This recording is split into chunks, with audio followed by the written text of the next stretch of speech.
So dito nga po mga ka-ed, si Kalingap Edu, pinagsabihan nga ba itong si Viancy kaya nagtampo?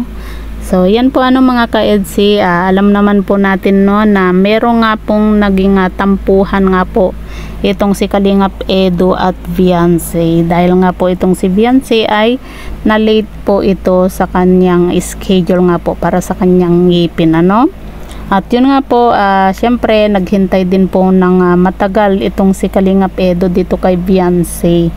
dahil nga po schedule po nila, kaya naman naghintay po at siguro pagdating po ni Viancy mga kalingap, mga ka-EDC, siguro pinagsabihan ni Kalingap Edu itong si Viancy, kaya naman nagtampo itong ating si wifey pero yun nga po mga kalingap, kumbaga konting tampuhan lang naman po yan at yun nga, gumawa naman po ng paraan itong si Kalingap Edu para makabawi nga po dito kay Viancy, at umorder nga po siya at pumila sa Jollibee nga po para naman makakain din po sila. At yun nga po talagang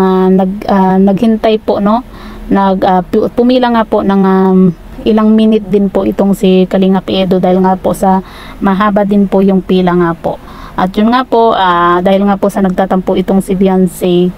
hindi po niya kinain yung burger nga po na binili ni Kalingap Edu. Dito nga po mga ka-EDC,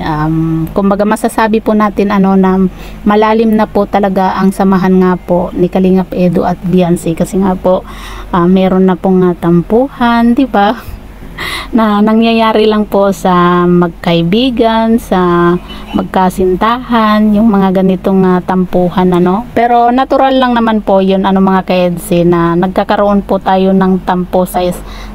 taong mahal po natin, di ba? Lahat naman po tayo, di ba? Kumbaga minsan bigla na lang po tayo nagtatampo sa maliit na bagay, pero ang mahalaga naman po dyan yung nagkakaayos po kayo kaagad, di ba? Yun naman po ang importante. Basta suportahan na lang po natin mga ka-EDC ang tambalang EDC nga po. At syempre, kumbaga itong si Kalingap Edu din, suportahan din po natin yung kanyang channel, maging itong si Kalingap Rab, Kuya Val nga po at wag din po tayong mag-skip ng kanilang mga ads nga po mga kalingap, mga ka-EDC, kasi malaking tulong po yung hindi po natin pag-skip ng kanilang mga ads, kasi dito rin po sila kumukuha ng mga naipapantulong nga po nila sa mga kababayan po nating hikaos din po sa buhay.